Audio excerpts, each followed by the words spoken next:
I remember when those three simple words carried the weight of everything between us. I love you. She used to say them with ease, sometimes whisper before I left for work, sometimes called out across the house when I came through the door, sometimes softly spoke in the quiet of the night as we lay together. They weren't just words. They were the foundation of what I thought we had.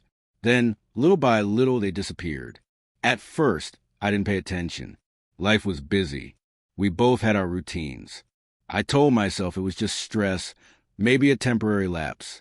But over time, the silence became noticeable, deliberate even. She'd hang up the phone without saying it.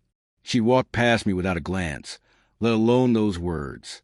What I once took for granted became rare, and that absence was louder than any argument. I tried making excuses for her. Maybe she was tired. Maybe she didn't feel the need to repeat it all the time. But then came the smaller changes. Her texts grew short and cold, a flat, okay, replacing the little heart she used to send. Hugs felt like obligations rather than affection. And when I looked into her eyes, it was like staring into a void where I used to find love. I'd ask if something was wrong, and she'd dismiss me. You're overthinking it. But deep down, I knew I wasn't. I was watching the woman I loved erase me, piece by piece. Do you know what it's like to live in the same house as someone and feel invisible?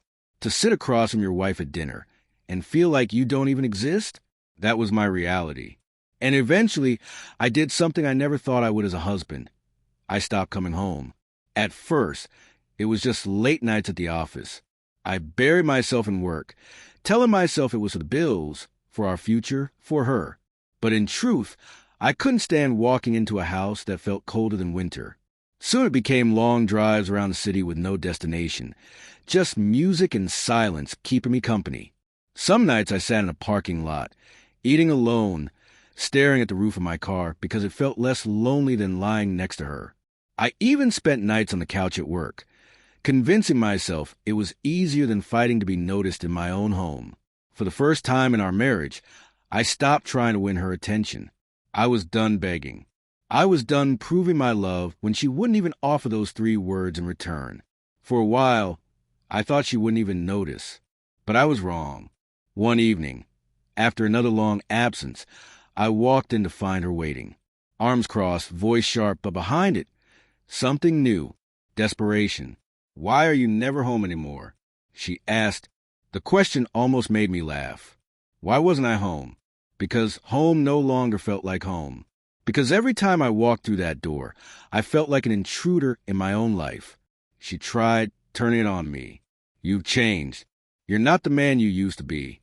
And in that moment, something inside me snapped. I looked at her and told her the truth. "Of course I've changed. You stopped loving me. You stopped saying it. Stopped showing it. Stopped being my partner. You think I didn't notice? I begged in silence while you treated me like I was nothing." For the first time in years, she had no quick reply. Her face froze, as if she was finally realizing what she had done. And then, as though it could erase everything, she whispered, "I love you." Do you know how cruel those words sounded then? Not because she meant them, but because she was afraid of losing me. I didn't smile. I didn't thank her. I didn't feel relief. Instead, I felt something I hadn't in years. Strength. I told her, love isn't a word you dust off when you feel me slipping away. Love is action. Love is consistency. Love is respect. You stopped giving me that a long time ago. And now, you don't get to decide when I matter. Not anymore. Her eyes filled with regret, with panic.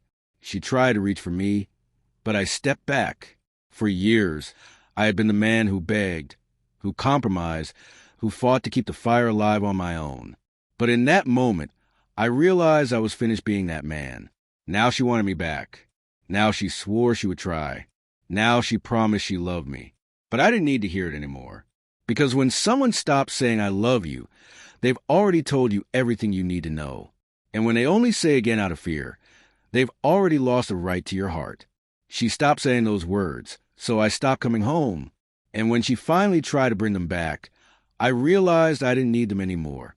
What I needed was dignity. What I needed was peace. And that's the choice I made.